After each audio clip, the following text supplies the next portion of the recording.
पाचोरा येथे उद्धव बाळासाहेब ठाकरे नेत्या वैशालीताई सूर्यवंशी यांनी रक्षाबंधन निमित्ताने राखीला हात बहिणीला साथ म्हणून सार्वजनिक राखी बांधण्याचा कार्यक्रम आयोजित केला असून या कार्यक्रमात आमदार किशोरप्पा पाटील यांनी बहिणीच्या हातातून राखी बांधून घेत राजकारणाच्या पलीकडे भाऊ बहिणीचे नाते असते असे दाखवून दिले।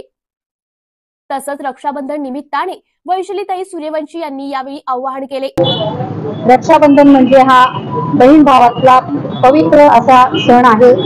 रक्षाबंधनाच्या माझ्या सर्व लाडक्या भावांना आणि सर्व माता भगिनींना मी मनापासून शुभेच्छा देते।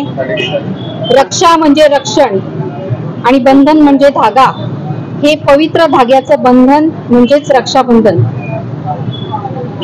खरं तर मी कालच रक्षाबंधनच्या माझ्या सर्व भावांना मतदारसंघात राख्या पाठवलेल्या आहेत आणि आज शिवसेना कार्यालय येथे दरवर्षीप्रमाणे रक्षाबंधनाचा कार्यक्रम आहे।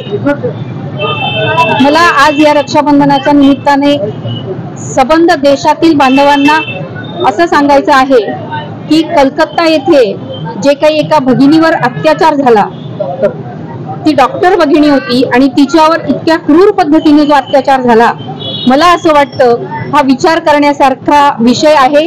संबंध भावांना माझी अशी विनंती आहे की आपण सर्वांनी या नारी शक्तीचा सन्मान करावा आणि अशा घटना कधीच घडू नये। ती कुठलीही भगिनी असेल तर ती माझी बहीण आहे हे प्रत्येक भावाने डोक्यात ठेवलं पाहिजे। हा मी या रक्षाबंधनाच्या दिवशी सगळ्यांना एक आवाहन करू इच्छिते की आपण या नारी शक्तीचा सन्मान करा।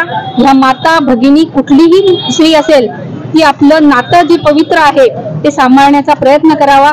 मी मतदारसंघामध्ये सुद्धा अशा घटना घडत असतात। या निमित्ताने मी आपल्या माध्यमातून सगळ्या भावांना विनंती करेल की आपण या गोष्टीची काळजी घ्यावी। रक्षाबंधन फक्त एका दिवसाचं नव्हे तर हे नेहमीसाठी आपण हे रक्षाबंधन साजरं करण्यासाठी नारी शक्तीचा, नारीचा सन्मान करणं जर आपण वर्षभर केला, नेहमी केला तरच हे रक्षाबंधन खरं साजरं होईल असं मला वाटतं। मी पुनश्च सर्व बांधवांना रक्षाबंधनाच्या मनापासून शुभेच्छा देते।